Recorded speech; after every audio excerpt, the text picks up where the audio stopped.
네, 안녕하세요. 이사영우수입니다. 오늘은 손업날에 대해서 한번 설명을 드려보도록 하겠습니다. 이 손업날이라는 건 한 달에 한 5일에서 6일 정도 손업날이라고 있는데, 손업날 보통 네이버에 검색을 해보시면 손업날이 이렇게 나옵니다.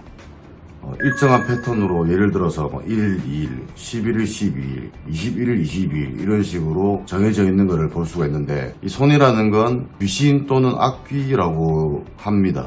그래서 이 손이 없다 그러면 그날 이제 귀신이나 악귀가 없다 이런 걸로 이렇게 생각을 할 수가 있는데, 보통 뭐 예전부터 내려오는 얘기는 그 집이나 뭐 사무실 어느 공간에 존재를 하는 귀신이라고 설명을 합니다. 귀신이 없는 날 보통 이사를 하거나 결혼을 하거나 중요한 행사를 그날 보통 잡는 경우가 많았는데, 이런 경우는 제 생각에는 예전부터 우리 대한민국이 굉장히 형편이 어렵거나 힘들게 살았던 시절의 풍습이라고 저는 생각을 합니다. 굳이 손없날 이사를 하려고 하시는 분들이 생각보다는 많은데, 이런 건 그냥 단순히 뭐 점이나 사주 이런 뭐 같은 부류라고 생각을 하는데, 꼭 맹신을 할 필요는 없지만 또 무시를 크게 할 필요는 없는 그런 부분인 것 같고, 이사업체 종사를 하면서 손없날 이사를 꼭 해야 되나 이런 질문을 많이 받았습니다. 제 개인적인 생각은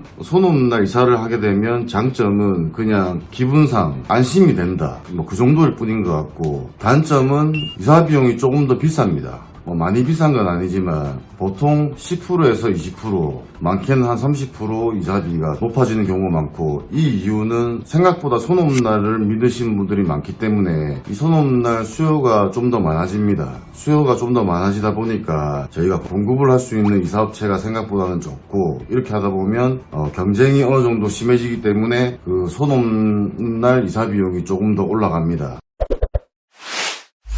이런 날 이사업체를 못 구한다고 하면 보통 쓰는 방법은 밥솥을 미리 그 집에 손없날 갖다 놓습니다. 밥솥을 갖다 놓으면 보통 의식주 중에 이 먹는 거에 해당을 한다고 생각하는데, 식사를 하면 그 집에 거주를 한다, 보통 이렇게 꼭 이게 정해진 건 아니지만 보통 그렇게들 생각을 합니다. 그래서 밥솥을 미리 갖다 놓으면 그날 이사를 뭐 임시적으로 했다 이렇게 생각하면서 심리적으로는 조금 손없날 이사를 한 것처럼 쓰기도 하는 분들이 생각보다는 많습니다. 손없날 이사 같은 경우는 형편이 어려우신 분들도 많이들 믿으시지만, 아니면 뭐 고령층이나, 근데 그 반면에 생각보다 젊으신 분들도 많고 사업을 하시는 분들도 손없날 이사나 결혼하려고 준비 중이신 분들이 생각보다는 많습니다. 이 손없날 같은 경우는 이사업체를 종사하는 제 입장에서는 꼭 이거를 믿어라 믿지 마라 하기가 좀 애매하다고 저는 생각을 하는데, 그냥 제 개인적인 생각은 손없날 굳이 이 높은 이사비나 뭐 다른 비용을 들여가면서 과연 이 이사를 하는 게 맞을까? 손없날 이사를 하시는 분들은 잘 사시고, 손 있는 날, 귀신이 있는 날 이사를 했던 분들은